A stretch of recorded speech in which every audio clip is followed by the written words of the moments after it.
रही है? अरे कौन सा त्योहार है? ना होली है, ना दिवाली है, ना रक्षाबंधन है, ना तीज है। अरे वोट डालने का त्योहार, इस दिन हम वोट डालकर अपनी सरकार चुनते हैं। अच्छा, मुझे वोटों से क्या लेना देना? मैं तो घूमने जाऊंगी। अच्छा, तू वोट नहीं देगी फिर वोट कौन देगा? मेरी एक वोट से होता है क्या है? तेरी एक वोट है, सरकार आ भी सकती है, सरकार जा भी सकती है। अच्छा, मैं वोट क्यों दूं? सरकार करती क्या है हमारे लिए? सरकार हम महिला को सुरक्षा प्रदान करती है, गरीबों को मुफ्त में बिजली, पानी, अनाज देती है, सरकारी अस्पताल, सरकारी दफ्तर और सरकारी स्कूल। सरकार हम सबके लिए बहुत कुछ कर रही है कि हम सभी अपना थोड़ा सा समय निकाल कर वोट डालने नहीं जा सकते। चल बहन, तूने मेरी आंखें खोल दी। मैं भी वोट डालने जाऊंगी और लोगों को भी प्रेरित करूंगी। हाँ बहन, चल छोड़ो अपने सारे काम, पहले चलो करें मतदान। छोड़ो अपने सारे काम, पहले चलो करें मतदान। गेट खोलो। कौन है? हम तबाही भैया के आदमी हैं। अगर तूने तबाही भैया को वोट नहीं दी तो तेरे और तेरे परिवार के लिए अच्छा नहीं होगा। ठीक है, मैं तबाही भैया को वोट दूंगी। मतदान करना हमारा सभी का अधिकार है। मेरी वोट कीमती है तो मैं इस प्रकार के भ्रष्ट नेता को देकर खराब क्यों करूं?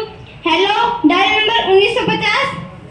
क्या हुआ बहन? कुछ लोग आए थे, कह रहे थे तबाही भैया को वोट देना तुम्हारे और तुम्हारे परिवार के लिए अच्छा नहीं होगा। डरने की कोई बात नहीं है। लोकतांत्रिक सरकार ने हमें स्वतंत्र होकर मतदान करने का अधिकार दिया है। हमें ऐसे व्यक्ति को चुनना चाहिए जो महिलाओं की सुरक्षा, किसानों की सुरक्षा, देश का गौरव बढ़ाए और देश को अंतर्राष्ट्रीय स्तर पर ले जाए। वोट करें वफादारी से, चयन करें समझदारी से। वोट करें वफादारी से, चयन करें समझदारी से। वोट देना हमारा अधिकार ही नहीं बल्कि हमारा कर्तव्य है। समाज में कुछ पढ़े लिखे लोग कहते हैं कि राजनीति से क्या करना।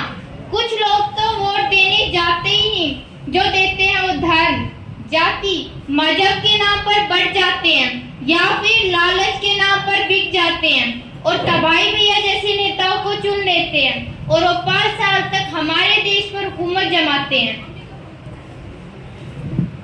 मेरी वोट शिक्षा के लिए, मेरी वोट देश के विकास के लिए, मेरी वोट बॉर्डर की सुरक्षा के लिए, मेरी वोट किसानों की आय बढ़ाने के लिए, मेरी वोट महिला सुरक्षा के लिए। वोटर आईडी सिर्फ आपकी पहचान नहीं बल्कि हमारी जिम्मेदारी भी है। वोट डालना हर नागरिक का अधिकार है। यहाँ बहुत सारे लोग ऐसे हैं जो सोचते हैं कि वोट डालना सिर्फ गरीबों का अधिकार है, बल्कि ऐसा नहीं है। देश को बनाना हर नागरिक का कर्तव्य है। वोट डालकर अपने देश को योगदान दे। वोट की कीमत कभी न लेंगे लेकिन वोट जरूर देंगे। वोट की कीमत कभी न लेंगे लेकिन वोट जरूर देंगे। नमस्ते सर, मैं इंटरव्यू के लिए आई हूँ। मैं डिप्लोमा कर रहा हूँ, मेरा 10th भी क्लियर है। कृपया करके मुझे कोई रोजगार दिला दीजिए। तुम्हारे पास डिप्लोमा भी है, तुम्हारे टेस्ट भी क्लियर है, क्या तुम्हारे पास सिफारिश है? सिफारिश?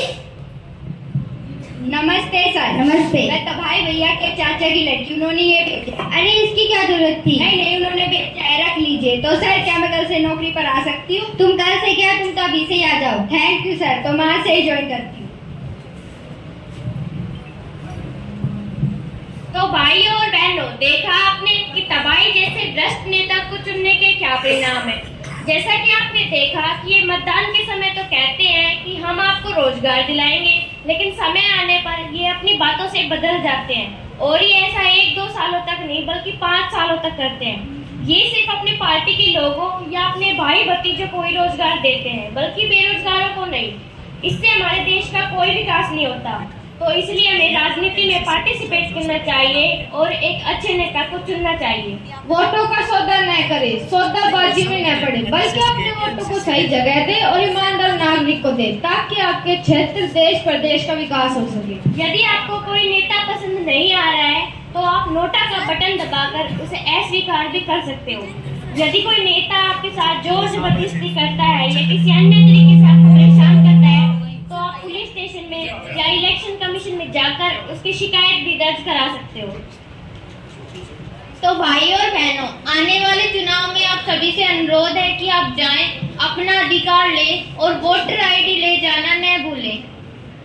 हाँ तो साहिबान, यही खत्म होता है मेरा खेल। अब आप लोग सोच रहे होंगे कि मेरा जमूर आपके पास आएगा, आना तो आना, पैसा तो पैसा मांगेगा पर नहीं मांगेगा। क्यों नहीं मांगेगा? खेल नहीं दिखाया है? नहीं, यहाँ बैठे सभी ने समझ लिया है। किसान सुरक्षा, महिला सुरक्षा, सर्वांगीण विकास, विश्व पटल पर हमारे देश का गौरव बढ़े।